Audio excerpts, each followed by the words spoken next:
ये नए इतिहास के निर्माण की शुरुआत हो चुकी है। 26 तारीख को एक पूरा अध्याय लिखा जाएगा, जनता आगे बढ़ेगी। इनकलाब, किसान एकता, किसान आंदोलन, जनता जिंदाबाद, किसान मजदूर जिंदाबाद। आप किसानों के दर्द को नहीं समझते और वो शांति में भी पानी दे रहे हैं। और इस मैदान में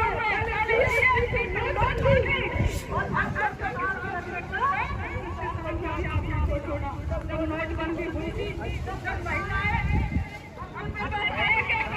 महिलाओं ने जब पैसा जोड़ा था, वो इसलिए जोड़ दिए कि जब हमारी जरूरत पड़ जाती है तो वो महिलाओं के पास पैसा इकट्ठा हो जाता है।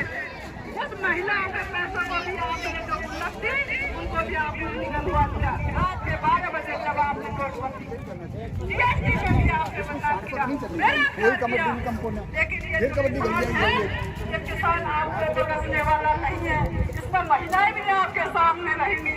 महिलाएं भी जब आप लोग आप भाइयों के साथ महिला कोमल नहीं, कमजोर नहीं, महिला भी आपके साथ कंधे से कंधा मिलाकर चलना चाहती है और महिला भी अपना कुछ देना चाहती है। मोदी जी, ऐसी क्या बनता आपने अपना ली? किसानों को नहीं चाहिए आपका वो, किसानों का तो उनका जो मुनाफा है, जो उनकी एमएसपी है, उनका जो है उसका कानून आप बना दे। किसानों को बिना किसानों के किसानों से पूछा कि किसानों के हित में क्या और अहित में क्या है। आपने संसद में जो बिल पारित किया, क्या वहाँ सभी सबके सामने किया? रात में आपने बिल पारित किया किसानों के साथ, किसानों के पक्ष में। अरे ये पक्ष में नहीं, ये अडानी अंबानी के पक्ष में है। जब देश आजाद हुआ, जब अंग्रेजों ने जब हमारे गांधी जी ने देश को आजाद कराया था, जब गुलाम था, आप तो अडानी अंबानी के गुलाम बन गए। मोदी जी किसानों को बख्शो। और ये किसानों की जो मजाक आप उठा रहे हो कि वो मजे कर रहे हैं, अच्छा खाना खा रहे हैं, मोदी जी इसके नाम किसानों की मजाक तो मत बनाओ। कम से कम इस किसानों के दर्द को समझो, इस देश के दर्द को समझो। मैं ज्यादा देर आपका सम्मान है मोदी जी, मैं आपसे इतना कहना चाहती हूँ कि 26 तारीख को अभी हम दिल्ली से आ रहे थे, पहले पुलिस ने इंतजाम कर दिए कि किसानों की रैली को नहीं जाने दिया जाएगा। बड़े वो लोग रख रखा है, पुलिस का पूरा लाजवाब है।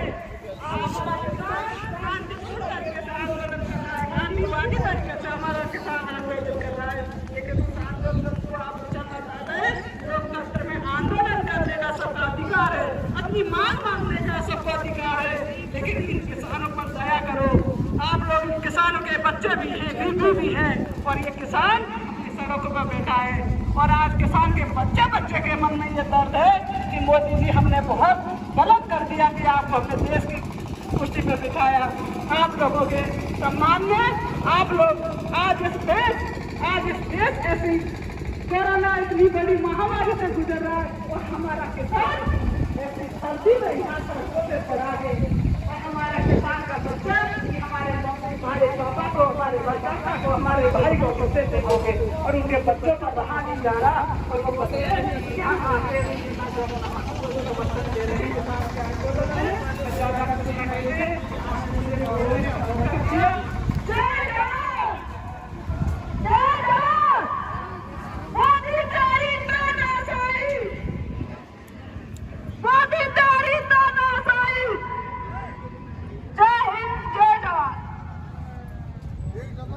बहुत बहुत धन्यवाद सरोज मीणा जी।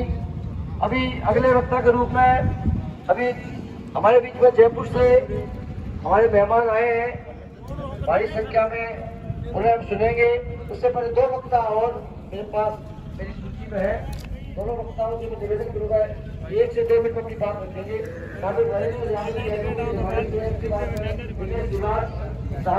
युवा किसान नेता है वो बोले।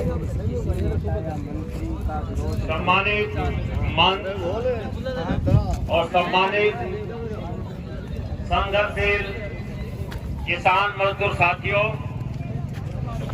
मैं केवल 1 से 1.5 मिनट में अपनी बात खत्म करूंगा। कल का दिन हमारे हाथ में है। 26 जनवरी को गणतंत्र दिवस। किसान, इस देश के करोड़ों किसान और मजदूर अपने ट्रैक्टर और ट्रॉलियों के साथ गणतंत्र दिवस मनाने की तैयारी में जुटे हुए हैं। ये महाघटना आजादी के बाद हिंदुस्तान में पहली बार होगी, दुनिया में भी पहली बार होगी।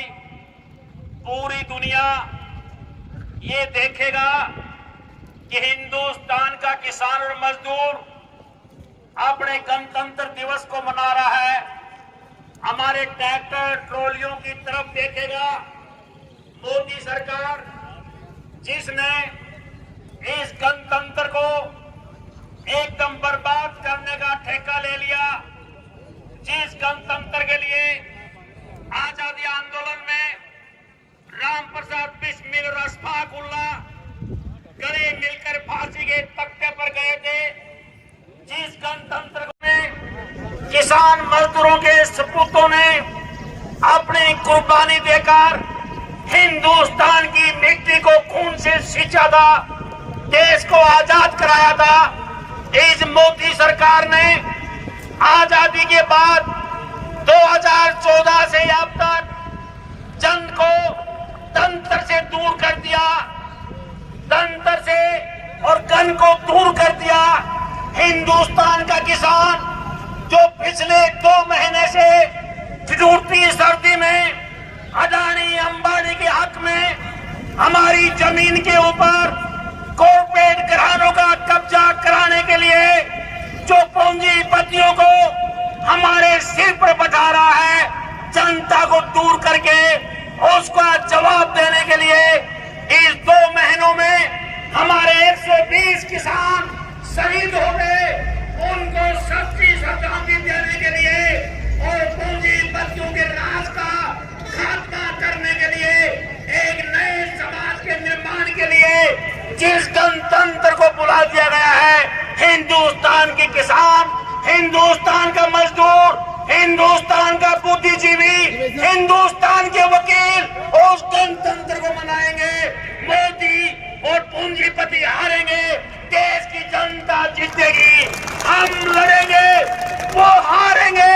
हिंदुस्तान और दुनिया के अंदर नए इतिहास का निर्माण देश की जनता ने किया है। ये नए इतिहास के निर्माण की शुरुआत हो चुकी है। 26 तारीख को एक पूरा अध्याय लिखा जाएगा, जनता आगे बढ़ेगी।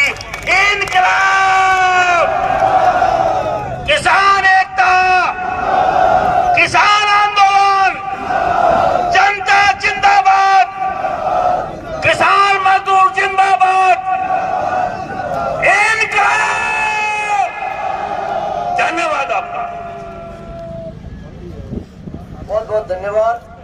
ये साथी जो खड़े हैं कृपया बैठ जाए, पीछे बहुत जगह खाली पड़ी है, कृपया बैठे। सभी साथी इधर भी जो खड़े बैठ जाए, आपसे निवेदन है कृपया सामने आके बैठे।